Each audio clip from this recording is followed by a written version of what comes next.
So friends, இங்கே பார்த்தீங்கன்னா வெந்தயக்கீரை போட்டது நல்லா வந்துட்டுருக்கு. இது இன்னும் ஒரு 15 டேஸ் கழித்து நம்ம ஹார்வெஸ்ட் பண்ணலாம். இந்த பக்கம் அந்த கீரை ஏதோ விதை போட்டது வந்துட்டுருக்கு. அண்ட் இங்கே பார்த்தீங்கன்னா மஷ்ரூம்லாம் வளருது. காளான், அதாவது இந்த மழை சீசன்றதுனால காளான்லாம் வளர்ந்துட்டுருக்கு. அண்டு இந்த பக்கம் இந்த ஏரியாவில் பார்த்தீங்கன்னா நான் ஒரு 3 ரோ வந்து சின்ன வெங்காயம் நட்டு வச்சுருக்கேன் தாளுக்கு. அண்ட் இது ஏதோ கீரை இது வந்துட்டுருக்கு. இதுவும் சின்ன வெங்காயத்தால் தான். இது சோம்பு கீரை, இந்த குட்டி குட்டியாக இருக்கிறது. இது இன்னும் வளரணும். அப்புறம் நம்ம கார்னிஷிங்க்கு யூஸ் பண்ணலாம். ஸோ வாங்க இன்றைக்கி என்ன சமையல் அப்படின்றத பார்க்கலாம். So good morning friends. இன்றைக்கி வந்து என்ன ரெசிபி கவர் பண்ண போகிறேன்னா, நம்ம எல்லாருக்கும் பிடிச்ச சென்னா மசாலா அண்ட் பூரி தான். ஸோ ஆக்சுவலி இங்கே சென்னா வந்து வேக வச்சாச்சு. நேற்று நைட்டே ஊற போட்டாச்சு. இது பாருங்கள், நல்லா மசிஞ்சு வந்திருக்கு. நீங்கள் வந்து குக்கரில் போடுற மாதிரி இருந்தேன்னா எப்படியும் இது வந்து ஓவர் நைட் ஒரு 8 to 10 hours ஊறணும். அதுக்கப்புறம் குக்கரில் போடுற மாதிரி இருந்தேன்னா ஒரு விசில் விட்டுட்டு அதுக்கப்புறம் ஒரு 15 to 20 minutes வேக வச்சு எடுத்துக்கோங்க. நான் வந்து இதில் நல்லா குக் ஆகணும் அப்படின்றதுக்காக சில பேர் இதில் சோடா மாவுலாம் போடுவாங்க. சோடா உப்பு, தட் இஸ் நம்மளுடைய குக்கிங் சோடா. நான் அதெல்லாம் எதுவுமே போடல. வெறும் சென்னா, கொஞ்சம் அந்த ஊற வச்ச தண்ணி அண்ட் சால்ட் இது மட்டும் போட்டு நல்லா சாஃப்டாக நல்லா மசிகிற அளவுக்கு குக் பண்ணி எடுத்திருக்கேன். அவ்வளோதான். இப்போ இதுக்கான மசாலாஸ் எல்லாம் எப்படி போடுறது அப்படின்றத பார்க்கலாம் நம்ம. ஸோ இந்த சென்னா மசாலா பொறுத்த வரைக்கும் 2 இன்க்ரீடியண்ட் வந்து முக்கியமாக போடுவாங்க. இதில் வந்து வேக வைக்கிற சமயத்திலேயே வந்து டீ தூள் இருக்கு இல்லையா, அதை வந்து ஒரு குட்டி பேக்ல போட்டு அதை வந்து இது கூடயே போட்டு வேக வச்சு எடுப்பாங்க. அது ஒரு கலர் அண்ட் ஃப்ளேவர் கொடுக்கும். நான் இன்னைக்கு அதெல்லாம் போடலை, நான் சிம்பிளாக தான் பண்ணுறேன். அதே மாதிரி இன்னொரு முக்கியமான இன்க்ரீடியண்ட் என்னதுன்னா ப்ரௌன் ஆனியன் பேஸ்ட் அப்படின்னு சொல்லுவாங்க. நம்ம பெரிய வெங்காயம் வந்து நல்லா ப்ரௌனாக வதக்கிட்டு அதை வந்து ஆற வச்சு பேஸ்ட்டாக அரைச்சி இந்த கிரேவியில் சேர்ப்பாங்க. ஸோ இது ரெண்டும் ஒரு அடிஷ்னல் ஃப்ளேவர் வந்து இந்த சோலை மசாலாவுக்கு கொடுக்கும். நான் இந்த தடவை கொஞ்சம் சிம்பிளாக தான் பண்ணலான் இருக்கேன், ஏன்னா சீக்கிரம் முடிக்கணும் அப்படின்றதுனால. பட் இது ரெண்டும் தான் ஆத்தென்டிக்காக பண்ணுற 2 இன்க்ரீடியண்ட் இதில் ஆட் பண்ணுவாங்க. ஸோ ஃபர்ஸ்ட் வந்து கிரேவிக்கு வந்து நான் சின்ன வெங்காயமும் தக்காளியும் இது ரெண்டும் நான் அரைச்சி போட போகிறேன். அண்ட் பெரிய வெங்காயம் வந்து தாளிக்க போகிறேன். இது இப்படி தான் நான் வந்து யோசிச்சிருக்கேன் இன்னைக்கு. ஸோ எப்படி பண்ணலாம் அப்படின்றத பார்க்கலாம்.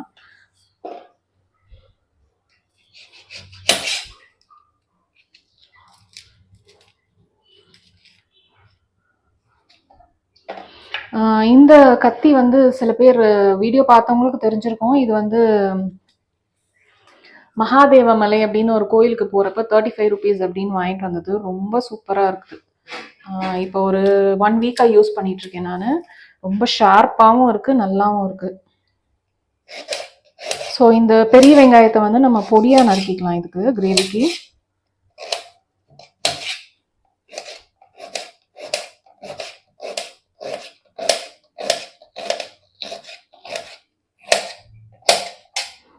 ரெக்கார்ட் ஆகுதா?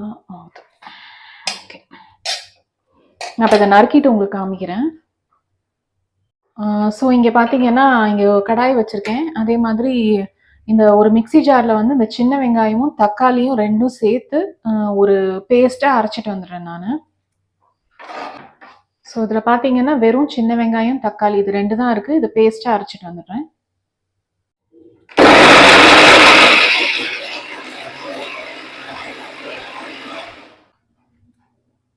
ஸோ இது பேஸ்ட்டாக அரைச்சாச்சு. இப்போ நம்ம தாளிக்க ஆரம்பிச்சிடலாம். இப்போ இதில் வந்து ஆயில் ஊற்றிக்கோங்க.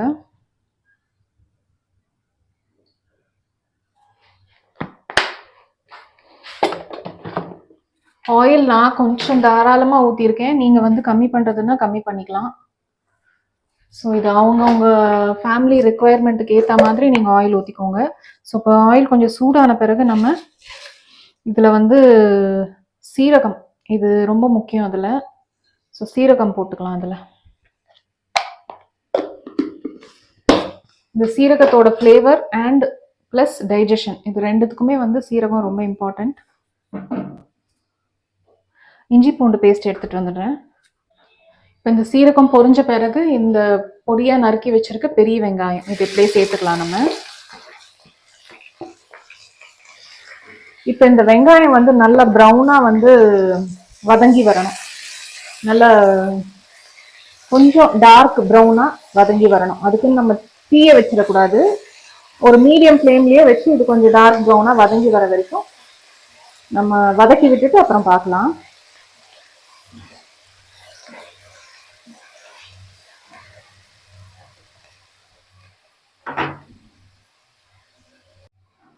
ஸோ இங்கே பார்த்தீங்கன்னா வெங்காயம் நல்லா ப்ரௌனாக வதங்கி வந்திருக்கு. ஸோ இந்த ஸ்டேஜில் நீங்கள் வந்து ப்ரௌன் ஆனியன் பேஸ்ட் பண்ணணும்னா இன்னும் கொஞ்சம் ப்ரௌன் ஆக விட்டுட்டு இதை ஆற வச்சு அரைச்சி இதில் சேர்க்கணும். அது ஒரு நல்ல யூனிக் கலர் அண்ட் ஃப்ளேவர் ரெண்டுமே இந்த சோலை மசாலாவுக்கு கொடுக்கும். பட் நான் வந்து இதை இப்படியே தான் தாளிக்க போகிறேன் நான். ஸோ இது கூட வந்து இப்போ நம்ம இஞ்சி பூண்டு பேஸ்ட் சேர்த்துக்கலாம். நல்லா 1 டேபிள் ஸ்பூன் அளவுக்கு இஞ்சி பூண்டு பேஸ்ட்.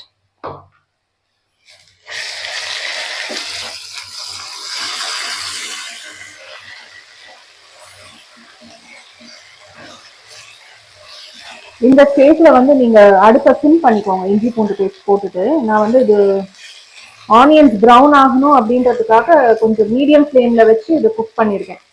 நீங்கள் ஹையில் வச்சிங்க அப்படின்னா வெங்காயம் கருகிரும்.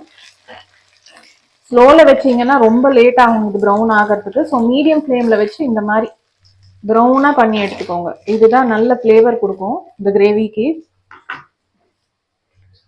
ஸோ இப்போ நம்ம அரைச்சி வச்சிருக்க வெங்காயம் தக்காளி, வெறும் சின்ன வெங்காயம் தக்காளியை வந்து பச்சையாக அரைச்சிருக்கேன். அவ்வளோதான். இது வந்து நான் அந்த கிரேவி ஃபார்ம் பண்ணும் அப்படின்றதுக்காக அதை பச்சையாக அரைச்சிருக்கேன். ஸோ இது வந்து பச்சையாக இருக்கிறதுனால நம்ம இதை நல்லா வதக்கணும். அதில் உள்ள பச்சை வாசனை எல்லாம் போகணும்.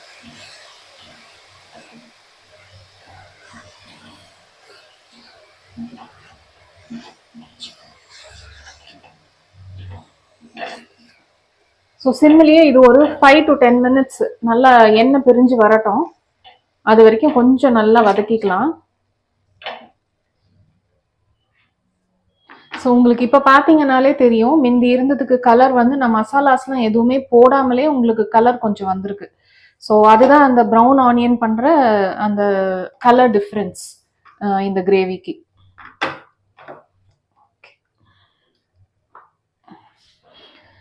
ஸோ இது வதங்கிட்டு இருக்கட்டும். இந்த சமயத்தில் வந்து நான் என்ன மசாலாஸ் எடுத்து வச்சிருக்கேன் அப்படின்னு சொல்கிறேன் நான். தனியாத்தூள் வந்து 3 டீஸ்பூன், மிளகாய் தூள் வந்து 1.5 டீஸ்பூன், அண்ட் டர்மரிக் பவுடர் வந்து 1/2 டீஸ்பூன், கரம் மசாலா வந்து 1லேருந்து 1.5 டீஸ்பூன். நம்ம லாஸ்ட்டாக கூட கரம் மசாலா கொஞ்சமாக ஃப்ளேவரிங்க்கு தேவைப்பட்டால் ஆட் பண்ணிக்கலாம். இப்போதைக்கு நான் இதில் வந்து இதுதான் எடுத்து வச்சுருக்கேன். அண்ட் சென்னால வந்து நம்ம உப்பு போட்டு கொஞ்சம் வேக வச்சுருக்கோம். இந்த கிரேவிக்கு தகுந்த கொஞ்சமாக உப்பு போட்டுக்கலாம்.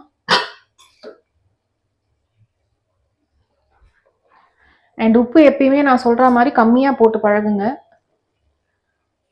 ஸோ கம்மியாக இருந்துச்சுன்னா நம்ம அதுக்கப்புறம் அட்ஜஸ்ட் பண்ணிக்கலாம். ஜாஸ்தி ஆயிடுச்சு அப்படின்னா அதை அட்ஜஸ்ட் பண்ணுறது ரொம்ப கஷ்டம். அதனால நான் இதில் கொஞ்சம் உப்பு போட்டிருக்கேன். சென்னா வேகிறப்ப அதுக்கு தகுந்த உப்பு போட்டிருக்கேன். ஓகே, ஸோ இது வதங்கட்டும். அதுக்கப்புறம் நான் காமிக்கிறேன். இப்போ கிரேவி நல்லா வதங்கிட்டு இருக்கு. இப்போ ஃப்ளேவருக்காக 2 க்ரீன் சில்லிஸ் ஆட் பண்ணிக்கிறேன் நான். பச்சை மிளகா வந்து இந்த மாதிரி கிரேவிஸ்க்கெல்லாம் ஒரு நல்ல ஃப்ளேவர் கொடுக்கும் இதில் நீங்கள் போட்டு வதக்குனீங்கன்னா. அதே மாதிரி ரசத்தில் கூட பச்சை மிளகா ஒன்று போட்டிங்கன்னா அதுவும் நல்ல ஃப்ளேவர் கொடுக்கும்.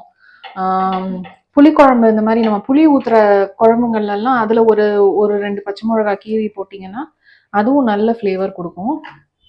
ஸோ அதில் 2 பச்சை மிளகா போட்டிருக்கேன். இப்போ இந்த நம்ம எடுத்து வச்சிருக்க மசாலாஸை சேர்த்துக்கலாம்.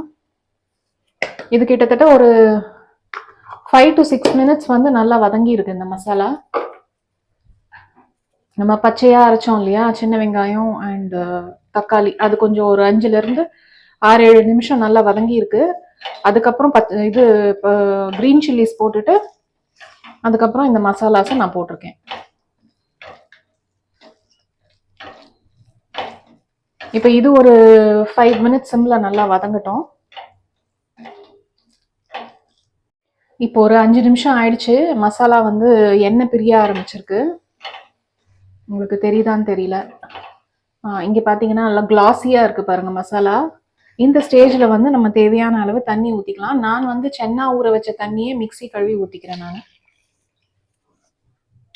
இப்போ ஹை பண்ணிக்கோங்க.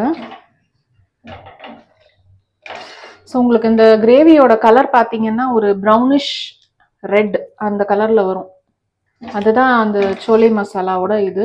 பட் ஆனால் அந்த ப்ரௌன் ஆனியன் பேஸ்ட் போட்டிங்கன்னா ஒன்றுமே நல்ல ப்ரௌனாக வரும். ஸோ இன்னும் நம்ம வந்து கொஞ்சம் சென்னா வந்து மிக்சியில் போட்டுக்கிறேன் நான். ஒரு 2 கை சென்னா வந்து மிக்சியில் போட்டிருக்கேன். இதை பேஸ்ட்டாக நம்ம அரைச்சி இந்த கிரேவியில் போடணும். அதை தவிர்த்து இப்போ நம்ம வேக வச்ச சென்னாவை வந்து இதில் போட்டுக்கலாம். நல்லா மிக்ஸ் பண்ணி விட்டுக்கோங்க. இப்போ இது நல்லா கொதிக்கட்டும். மீன்வைல் நான் இந்த 2 கை எடுத்து வச்சிருக்க சென்னாவை நல்லா பேஸ்டா அரைச்சிட்டு வந்துடுறேன்.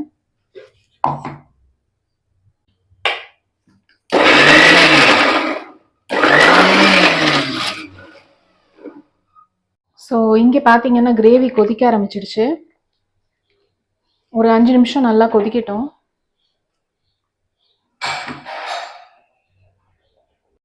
இங்கே பார்த்தீங்கன்னா மார்னிங் லஞ்ச் பாக்ஸ்க்கு பேக் பண்ணது இருக்கு. பொட்டேட்டோ ஃப்ரையோட left over and lime rice தான். Lime rice and potato fry தான் இன்னைக்கான லஞ்ச் பாக்ஸ் ரெசிபி. யூஸ்வலாக வந்து இந்த மழை காலத்தில் வந்து லைம் ரைஸை நிறைய பேர் ப்ரிஃபர் பண்ண மாட்டாங்க. பட் லெமனை பொறுத்த வரைக்கும் விட்டமின் சியோட கண்டென்ட் வந்து ஜாஸ்தியாக இருக்கிறதுனால நம்மளுக்கு வந்து அயன் அப்சார்ப்ஷன்லையும் ஹெல்ப் பண்ணும். அதே மாதிரி உங்களுக்கு சளி இருமல் இதில் இருந்தெல்லாம் உங்களுக்கு இம்யூனிட்டியை ஜாஸ்தி பண்ணி கொடுக்கும். ஸோ அடிக்கடி வந்து lemon rice and lemon juice salt போட்டு எடுத்துக்கிறது ரொம்ப நல்லது. ஸோ இப்போ இது ஒரு 5 மினிட்ஸ் நல்லா கொதிச்சிருச்சு. இப்போ நம்ம அரைச்சி வச்சிருக்க இந்த சென்னா பேஸ்ட் இதில் சேர்த்துக்கலாம். இது ஒரு டேஸ்ட்டுக்கும் ஒரு திக்னிங், அந்த கிரேவியை வந்து கொஞ்சம் திக்கன் பண்ணுறதுக்கும் இது ரெண்டுத்துக்கும் சேர்த்து இந்த சென்னா வந்து மிக்சியில் வந்து அரைச்சி நான் இப்போ சேர்த்துருக்கேன். ஸோ இப்போ இந்த கிரேவி வந்து இந்த சென்னா பேஸ்ட் போட்ட பிறகு கொஞ்சம் திக்கன் ஆகும். ஸோ அதுக்கு தேவையான அளவு நம்ம தண்ணி ஊற்றிக்கலாம்.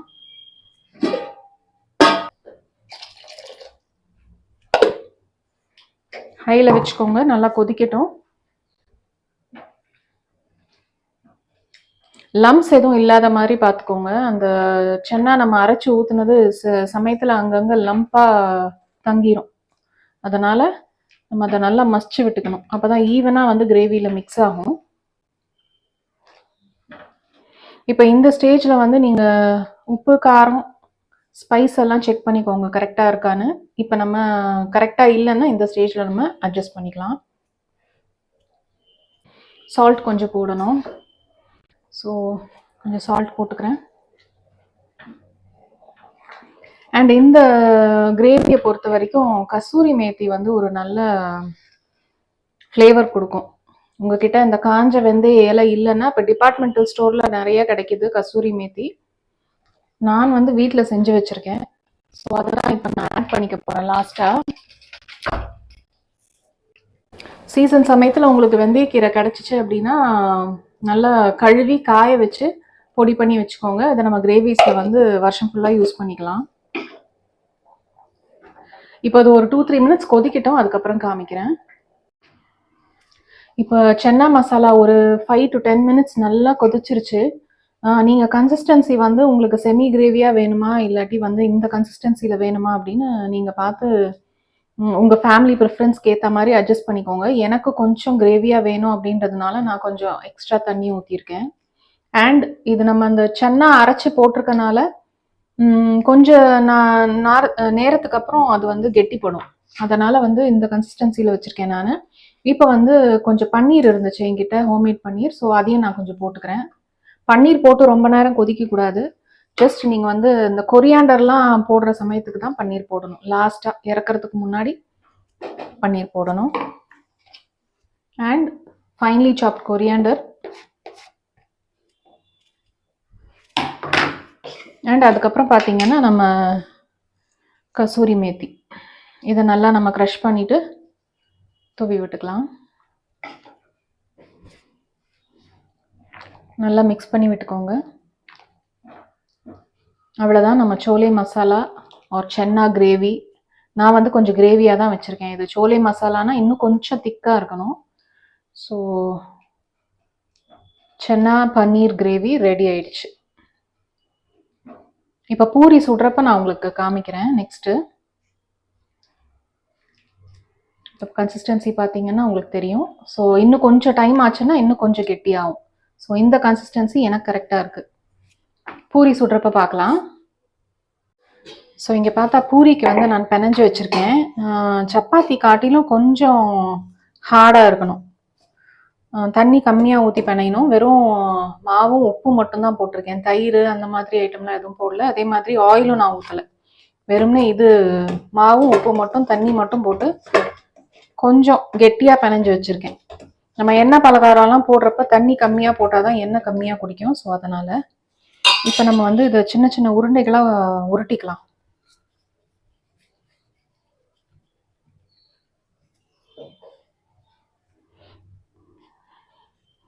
இந்த சைஸ்க்கு உருட்டிட்டு நான் காமிக்கிறேன் எல்லா மாவையும்.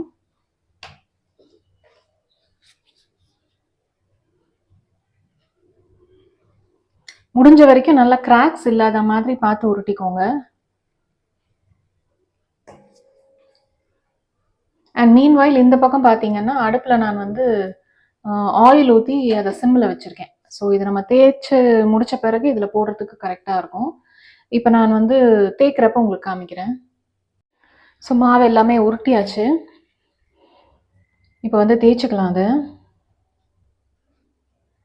பூரி பொறுத்த வரைக்கும் சின்ன உருண்டையாக உருட்டிக்கோங்க. ஏன்னா சைஸ் ரொம்ப பெருசாக இருந்ததுன்னா சாப்பிட்றது 2-3 தான் சாப்பிட முடியும். இதே சின்னதாக இருந்ததுன்னா நம்ம கொஞ்சம் ஒரு 4-5 சாப்பிடலாம். இப்போ வந்து மாவு நீங்கள் தொடுற சமயத்தில் நான் வந்து மாவு தொட்டு தான் பண்ணுவேன். சில பேர் எண்ணெய் தொட்டு பண்ணுவாங்க, அதுவும் ஓகே தான். கொஞ்சமாக தொட்டுக்கணும் மாவு தொடுறப்போ. நான் இப்படி தான் பொரி செய்வேன். அதாவது எல்லா பக்கமும் வந்து உங்களுக்கு ஈவனாக ஸ்ப்ரெட் ஆகணும் மாவு.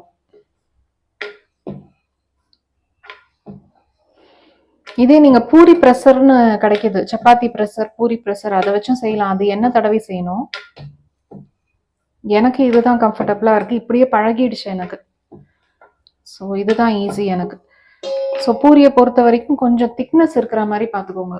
சப்பாத்தினா ரொம்ப மெல்லுசாக நம்ம தேய்க்கணும். பூரி கொஞ்சம் இந்த என்ன சொல்கிறது, இது கொஞ்சம் இந்த பூரி வந்து கொஞ்சம் திக்காக இருக்கணும். ஸோ இந்த சைஸ் இருந்துச்சுன்னா உங்களுக்கு கரெக்டாக இருக்கும். இந்த மாதிரி ஒரு ட்ரை பிளேட் எடுத்து வச்சுக்கோங்க. அதில் வந்து நம்ம பூரி தேய்ச்சி அரேஞ்ச் பண்ணிக்கலாம்.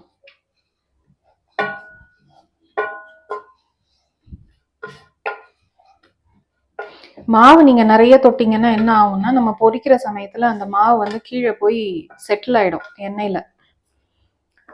ஸோ அது என்ன ஆகும் அப்படின்னா, நம்ம அடுத்தடுத்து பூரி போட போட அது கருகிட்டே வரும் அந்த கீழே இருக்க மாவு. அதனால் வந்து நிறைய எண்ணெய் தொடாமல் மாவு தொடாமல் பார்த்துக்கோங்க இந்த மாதிரி நீங்கள் தேய்க்கிற சமயத்தில். எக்ஸஸ் இருந்துச்சுன்னா இந்த மாதிரி நீங்கள் தட்டிக்கலாம்.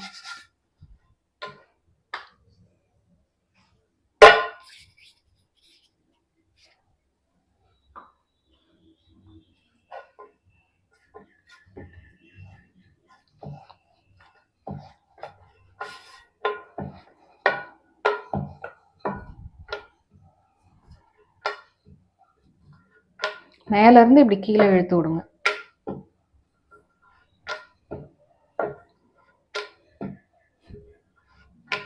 ஸோ உங்களுக்கு எல்லா பக்கமும் ஈவனாக அது ஸ்ப்ரெட் ஆகும் அந்த மாவு.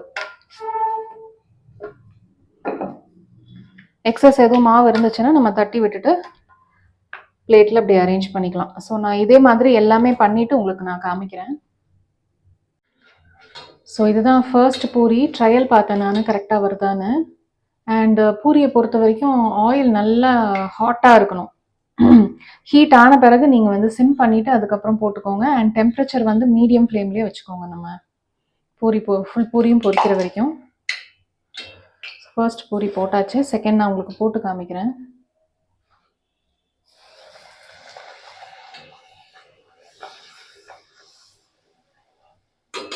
உப்பி வந்த பிறகு திருப்பி போட்டுக்கோங்க. இப்படி நீங்கள் நல்லா அமுத்தி விட்டு எல்லா பக்கமும் இப்படி திருப்பி விட்டீங்க அப்படின்னா எல்லா சைட்ஸும் உங்களுக்கு நல்லா ஈவனாக வெந்து வரும். ஸோ எனக்கு ஆயில் நல்லா காஞ்சிச்சு அப்படின்றதுனால நான் சிம்மில் வச்சு தான் இப்போ பொரிச்சிட்ருக்கேன். உங்களுக்கு டெம்பரேச்சர் கொஞ்சம் கம்மியாயிருச்சு அப்படின்னு தோணுச்சுன்னா ஒரு மீடியம் ஃப்ளேமில் நம்ம வச்சுக்கலாம்.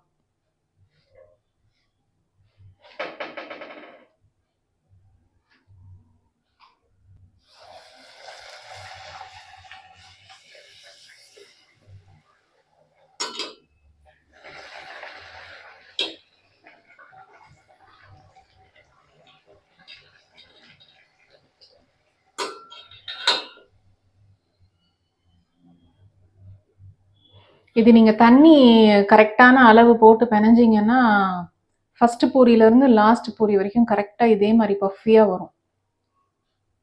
அதாவது ஜாஸ்தி போட்டு பிணைஞ்சிங்கன்னா உங்களுக்கு மொறுமொறுன்னு ஆகிடும் பூரி.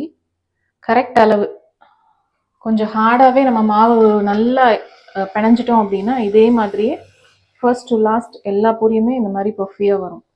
இப்போ டெம்பரேச்சர் கொஞ்சம் கம்மியாயிருச்சு, அதனால் நான் வந்து கொஞ்சம் மீடியம் ஃப்ளேமில் வச்சுக்கிறேன். இப்போ இந்த பூரி எடுத்துட்டு நெக்ஸ்ட் பூரி நீங்கள் போடுறதுக்கு முன்னாடி ஒரு 1 மினிட் கழிச்சு நீங்கள் போடுங்க. அப்போ உங்களுக்கு டெம்பரேச்சர் வந்து கரெக்டாக இருக்கும்.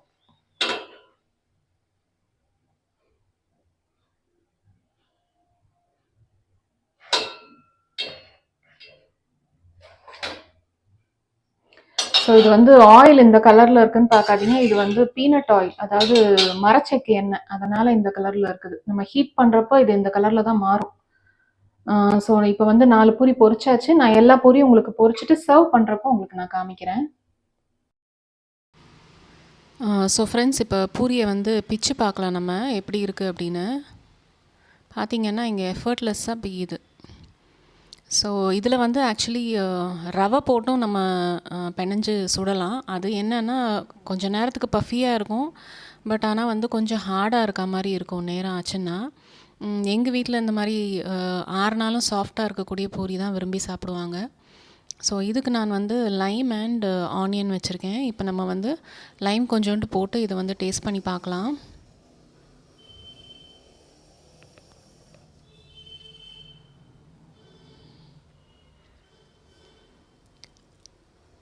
டேஸ்ட் பார்த்திங்கன்னா ரொம்பவே நல்லா இருந்தது. இந்த ரெசிபி நீங்கள் வந்து ட்ரை பண்ணி பாருங்கள். இது வந்து ஆனியன் கூட சர்வ் பண்ணுங்கள், ரொம்ப நல்லாயிருக்கும், டைஜஷனுக்கும் நல்லது. நெக்ஸ்ட் வீடியோவில் சந்திக்கலாம். பாய்.